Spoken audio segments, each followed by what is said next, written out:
اللہ اللہ اللہ اللہ۔ السلام علیکم ورحمۃ اللہ وبرکاتہ۔ نحمدہ ونصلی علی رسولہ الکریم، اما بعد۔ محترم سامعین کرام اور ناظرین اعظام، اللہ تبارک تعالیٰ نے پیارے آقا صلی اللہ علیہ وسلم پر قرآن کو اتارا۔ یہ اللہ تبارک تعالیٰ کی طرف سے آپ صلی اللہ علیہ وسلم کو معجزہ عطا فرمایا گیا، اور یہ سب سے بڑا معجزہ ہے۔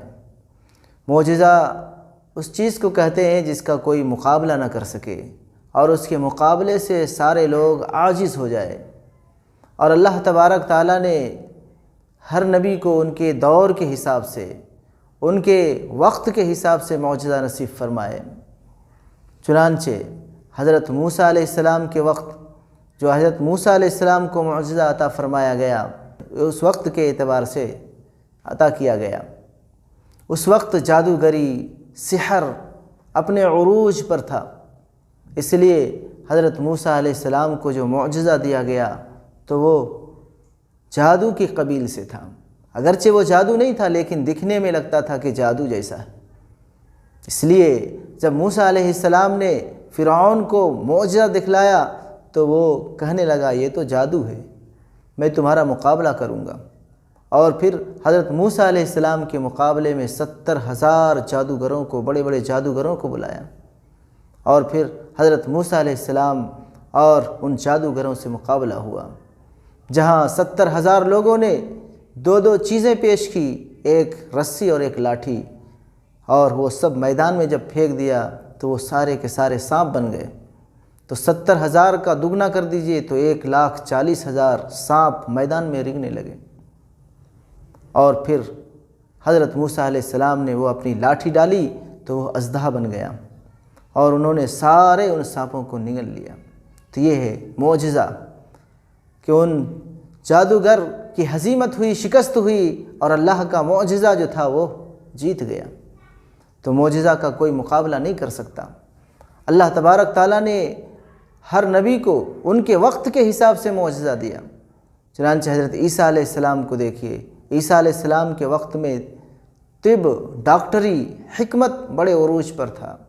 اللہ تبارک تعالیٰ نے انہیں معجزہ بھی اسی قبیل سے دیے۔ چنانچہ جو قرآن میں حضرت عیسیٰ علیہ السلام کے معجزات کا ذکر ہے کہ ہم نے انہیں کیا کیا دیا، تو اس کا تذکرہ ہے کہ حضرت عیسیٰ علیہ السلام مردے کو اللہ کے حکم سے زندہ کر دیتے تھے، اور جو اندھا ہوتا، ماں کے پیٹ سے اندھا پیدا ہوتا تھا، اس کے آنکھ پر ہاتھ پھیرتے تھے تو وہ صحیح ہو جاتا تھا، نابینا سے بینا ہو جاتا تھا، دیکھنے والا ہو جاتا تھا۔ یہاں تک کہ وہ مٹی سے پرندہ بناتے تھے، اور مٹی سے پرندہ بنا کر پھر پھونکتے تھے تو وہ مٹی کا پرندہ زندہ ہو کر کے اس کے اندر جان آ جاتی تھی اور وہ اڑنے لگتا تھا۔ تو ڈاکٹر کیا کر سکتا ہے؟ زیادہ سے زیادہ مریض کو دوائی دیتا ہے، لیکن یہ ایسے ڈاکٹر بن کر آئے اور ایسی چیزیں دکھائے، کوئی مردے کو کوئی ڈاکٹر زندہ نہیں کر سکتا، لیکن انہوں مردے، حضرت عیسیٰ علیہ السلام اللہ کے حکم سے مردے کو بھی زندہ کر دیتے تھے، پرندے کو، مٹی کا پرندہ، لیکن اس کے اندر جان ڈالتے تھے اللہ کے حکم سے، کوڑھی کو اور پھر نابینا کو اچھا کر دیتے تھے۔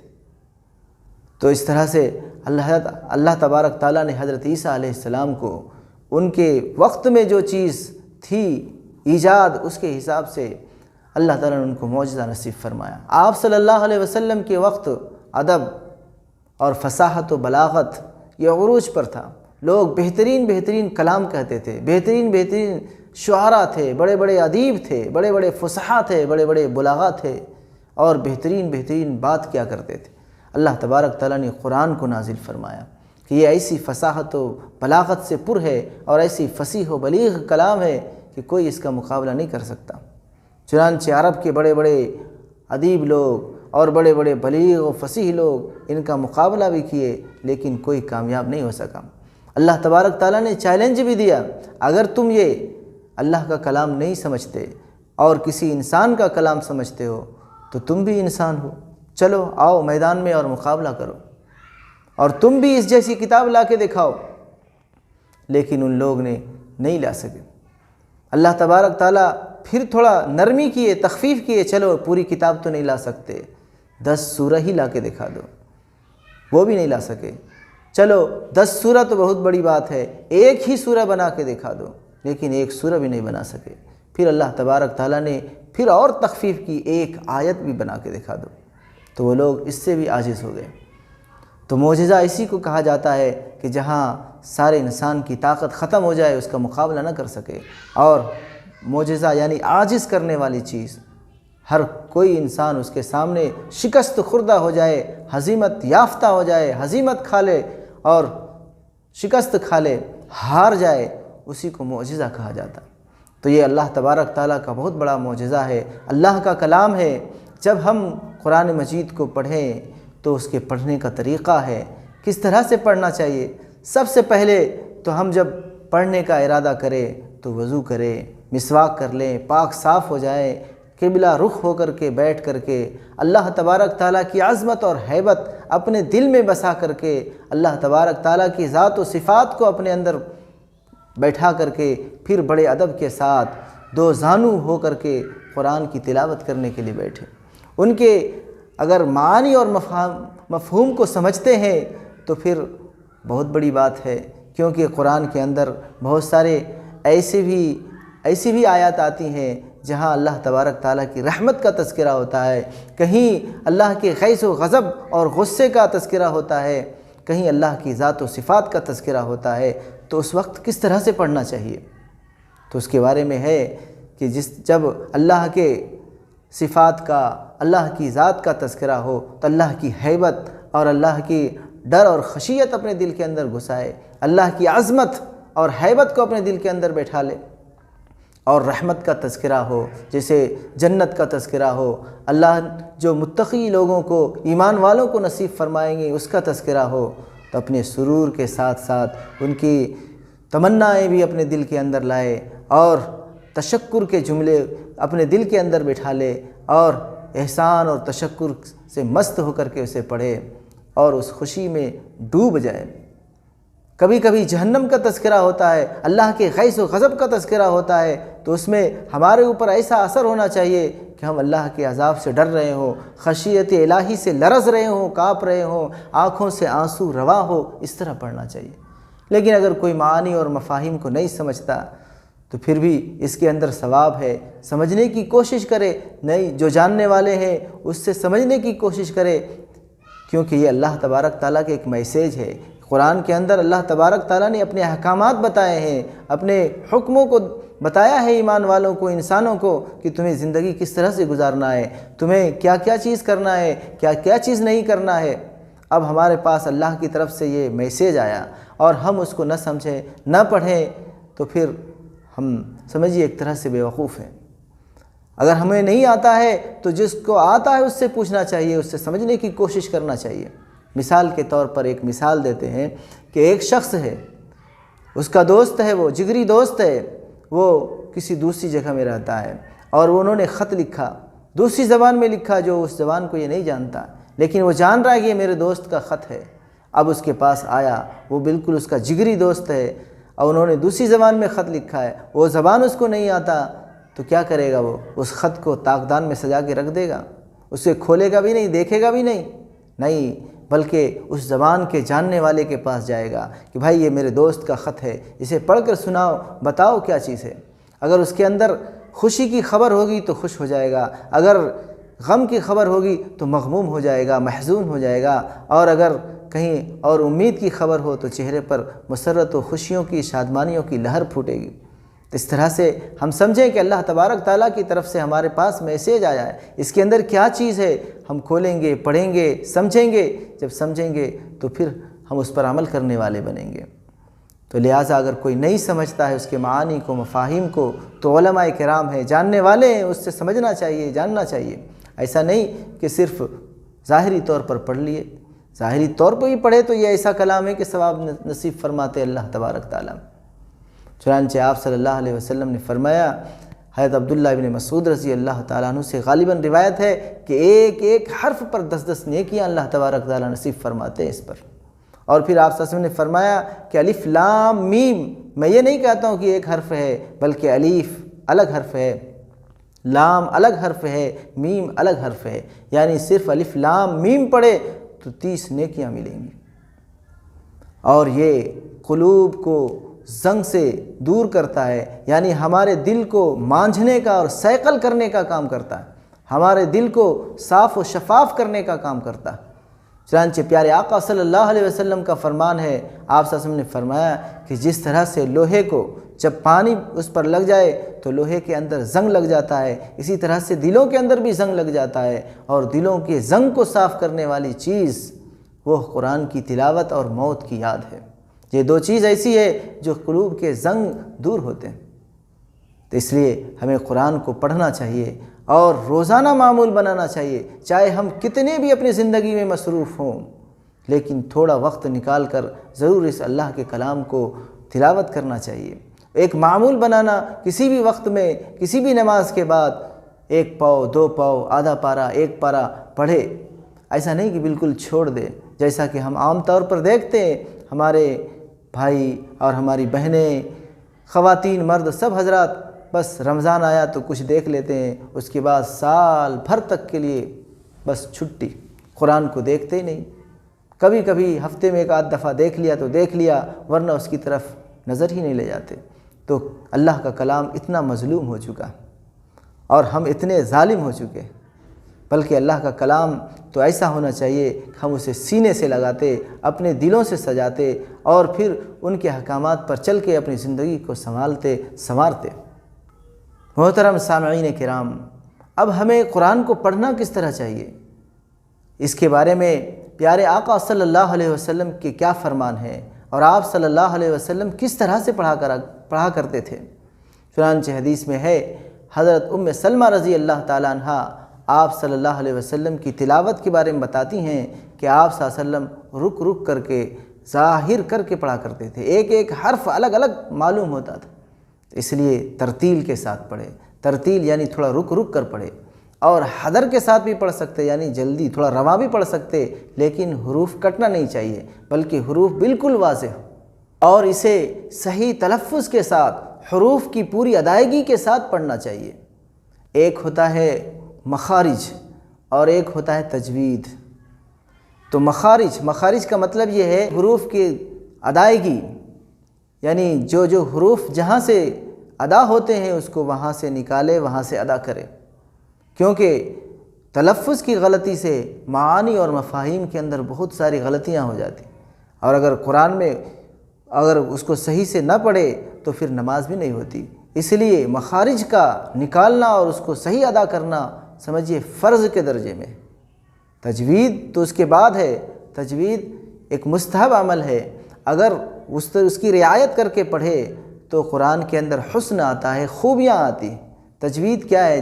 چند قواعد ہیں، اس قواعد کو لحاظ کر کے پڑھنا، جیسے اخفا ہے، گنہ ہے، قلقلہ ہے، ادغام ہے، ادغام تام ہے، ادغام ناقص ہے، اقلاب کا قاعدہ ہے، یہ سب کی رعایت کر کے پڑھنا یہ قرآن کے اندر حسن پیدا کرتا ہے، خوبصورتی پیدا کرتا ہے۔ اور آپ صلی اللہ علیہ وسلم نے فرمایا کہ قرآن کو سنوار کے پڑھو، حسن کے ساتھ پڑھو، اچھی آواز کے ساتھ پڑھو، تو یہ آواز کے اندر اچھائی اور حسن پیدا کرتا ہے۔ لیکن مخارج کی رعایت کرنا کہ خا کہاں سے نکلتا، طا کہاں سے نکلتا، سا کا مخرج کیا ہے، سا کہاں سے ادا ہوتا ہے، اسی طرح سے ضاد ہے، ضا ہے، ہر ایک کے الگ الگ مخارج ہیں، ہر ایک الگ الگ جگہوں سے ادا ہوتے ہیں۔ اگر اس کی رعایت نہ کی گئی تو معانی کے اندر بڑا تغیر ہوتا ہے اور بڑی تبدیلی ہو جاتی ہے۔ چنانچہ آپ دیکھیں، ایک فرق کو میں آپ کے سامنے واضح کر کے بتاتا ہوں۔ جیم اور لام جل جلالہ وعم نوالہ پڑھتے ہیں، یعنی اللہ بزرگ ہے۔ جل کے معنی بزرگ کیا تھے، اب اسی کی جگہ جیم کی جگہ کوئی ذال بولے، ذلہ استعمال کرے، اس کے معنی کیا آتا ہے؟ ذلیل ہونا۔ اور اسی طرح سے ذال کی جگہ زا استعمال کرے، ذلہ، تو اس کے معنی آتے پھسلنے کے۔ اور اسی طرح سے زا کی جگہ، ذال کی جگہ ضاد پڑھ دے، ذلہ کے معنی کیا تھا؟ گمراہ ہونے کے آتے ہیں۔ اور اسی طرح سے ضاد کی جگہ ضا کا تلفظ کر دے، ضا کا تلفظ کر دے، ظل اس کے معنی سائے کے آتے ہیں، تو کتنا فرق ہو جاتا ہے۔ حروف کو صحیح طور سے ادا نہ کرے تو معانی و مفاہیم کے اندر بہت تبدیلی آ جاتی، اگر اس کی رعایت نہ کی جائے تو نماز بھی خراب ہو جاتی۔ تو مخارج کا درست کرنا، اس کو صحیح ادا کرنا وہ فرض کے درجے میں ہے، اور تجوید کا سیکھنا وہ مستحب عمل ہے، اس کی بھی رعایت کر کے پڑھنی چاہیے۔ تو اللہ تبارک تعالیٰ کا کلام ہم تک پہنچا، ہمیں چاہیے کہ اس کو سنوار کر کے خوبصورتی کے ساتھ اور اللہ تبارک تعالیٰ کا کلام سمجھ کر کے اپنے دل کی صاف صفائی کے لیے اور آخرت کی کامیابی کے لیے، اللہ کی خوشنودی کے لیے، اللہ کی رضا کے لیے ہمیں پڑھنی چاہیے، اور ثواب بھی اللہ تبارک تعالیٰ اس میں بے حد نصیب فرماتے ہیں۔ اور یہ ایسا کلام ہے، اللہ تبارک تعالیٰ نے اس کے اندر وہ لطف رکھا ہے، وہ مزہ اور وہ حلاوت اور مٹھاس رکھی ہے کہ اگر آپ دل سے پڑھیں اور اس کے اندر تدبر و تفکر کے ساتھ پڑھیں تو آپ کا دل اس کو پڑھتے رہنے کا کرے گا، یعنی چھوڑنے کا دل نہیں بولے گا۔ آپ کے پاس وقت کی کمی ہو جائے گی لیکن آپ اسے چھوڑیں گے نہیں، کیونکہ اللہ تعالیٰ نے وہ مٹھاس اور وہ جاذبیت اس کے اندر رکھی ہے کہ چھوڑنے کا دل نہیں بولتا، اور آج بھی وہی تاثیر ہے۔ چنانچہ آپ دیکھیے حضرت عمر رضی اللہ تعالیٰ عنہ، ایک وقت ایسا تھا کہ وہ اسلام کے کٹر دشمن تھے۔ میں واقعہ مختصر کر کے بتاتا ہوں۔ وہ ایک دن آپ صلی اللہ علیہ وسلم کو قتل کے ارادے سے بھی نکلے تھے کہ نہ رہیں گا باس نہ بجے گی بانسری، نعوذ باللہ من ذالک، آپ صلی اللہ علیہ وسلم کے قتل کے ارادے سے نکلے تھے، لیکن راستے میں کوئی مسلمان ان کو مل گئے۔ جب دیکھا کہ ننگی تلوار لے کے جا رہے ہیں تو ان سے پوچھا، اے عمر کہاں جا رہے ہو؟ تو کہا کہ میں نعوذ باللہ آپ صلی اللہ علیہ وسلم کو قتل کرنے کے لیے جا رہا ہوں۔ تو وہ مسلمان تھا، انہوں نے کہا پہلے اپنے گھر کی تو خبر لو، تمہاری بہن اور تمہارے بہنوئی حضرت سعید رضی اللہ تعالیٰ عنہ ایمان لے آ چکے ہیں۔ اب یہ سننا تھا کہ وہ آپ صلی اللہ علیہ وسلم کی طرف کیا بڑھتے، آپ صلی اللہ علیہ وسلم کی تلاش میں جو گئے تھے وہاں سے پلٹ کر کے اپنے بہن اور بہنوئی کے گھر آئے۔ دیکھا دروازہ بند ہے، وہ لوگ گھر میں کسی سے پڑھ رہے تھے، قرآن شریف سیکھ رہے تھے، آواز آ رہی تھی۔ چنانچہ جب عمر رضی اللہ تعالیٰ عنہ کی آہٹ سنی اور اس کی دستک سنی تو وہ لوگ جلدی میں قرآن کو بند کیے، اور جو پڑھانے والے معلم تھے وہ گھر کے اندر کہیں چھپ گئے۔ جب دروازہ کھولے تو پوچھے تم لوگ کیا کر رہے تھے؟ کہا کچھ بھی نہیں کر رہے تھے، ویسے ہی بات کر رہے تھے، یعنی بہانہ بنائے۔ تو انہوں نے کہا نہیں، مجھے سب معلوم ہو چکا ہے کہ تم لوگ اپنے دین سے پھر گئے ہو اور اسلام لے آئے ہو، اور پھر بے تحاشا اپنے بہنوئی کو حضرت سعید رضی اللہ تعالیٰ عنہ کو مارنے لگے۔ بہن چھڑانے کے لیے آئی تو بہن کی بھی خبر لی، ان کو بھی مارے، اور پھر اس کے منہ سے یا سر سے خون بہنا شروع ہوا۔ چنانچہ انہوں نے بہنوئی کو بھی مارا اور بہن کو بھی بہت مارے، اور دونوں کو خون سے تربتر کر دیے۔ پھر ان کے بعد جب بہن کے چہرے سے خون بہتے ہوئے دیکھے تو ان کا غصہ ٹھنڈا ہوا اور کہنے لگے اچھا بتاؤ کیا تم پڑھ رہے تھے، جو پڑھ رہے تھے تم وہ لے کے آؤ، مجھے بھی سناؤ۔ ان کی بہن نے کہا پہلے تم غسل کر لو، اس کے بعد تمہیں وہ کلام دیں گے، کیونکہ یہ پاکیزہ کلام ہے، اسے پاک لوگ ہی چھوتے ہیں۔ حضرت عمر رضی اللہ تعالیٰ عنہ نہائے، غسل کیے، اس کے بعد کلام وہ جو سورہ طٰہٰ کی آیتیں تھیں ان کو پڑھنا شروع کیا۔ پڑھنا تھا کہ اس کے آنکھوں سے آنسو رواں دواں ہو گئے، اور دل کے اندر جو شقاوت بیٹھی ہوئی تھی وہ سب دور ہو گئے، اور بچے کی طرح بلک بلک کر رونے لگے، اور یہ قرآن کی آیت نے اس کے اوپر تاثیر کیا۔ تو جو بھی سچے دل سے پڑھے، اس کے اندر تدبر کر کے سوچ کے پڑھے تو اس کی دل کی کائنات ہی بدل جاتی۔ تو اس لیے ہم لوگوں کو بھی چاہیے کہ اللہ کا اتنا بڑا کلام ہمارے پاس آیا ہے اور ہم اس کو ایسے ہی بے دھیانی سے پڑھیں اور کچھ سوچے سمجھے نہیں کہ اللہ تبارک تعالیٰ نے اس میں کیا بتایا ہے اور کیا حکم دیا ہے، اور ہم اس طرح سے پڑھتے جائیں تو بے سود تو اگرچہ نہیں ہے، لیکن اس طرح پڑھنا بھی نہیں چاہیے، بلکہ اس کو سمجھنے کی کوشش کرنا چاہیے اور جاننے والوں سے پوچھنا چاہیے۔ اللہ تبارک تعالیٰ سے دعا ہے کہ اللہ تبارک تعالیٰ ہم سب کو قرآن شریف صحیح طور پر پڑھنے کی اور حروف کی ادائیگی کے ساتھ اور تجوید کے ساتھ پڑھنے کی اور اس کے معانی و مفاہیم کو سمجھ کر پڑھنے کی توفیق نصیب فرمائے اور اس پر عمل کرنے کی بھی توفیق نصیب فرمائے۔ وما علینا الا البلاغ۔ السلام علیکم ورحمۃ اللہ وبرکاتہ۔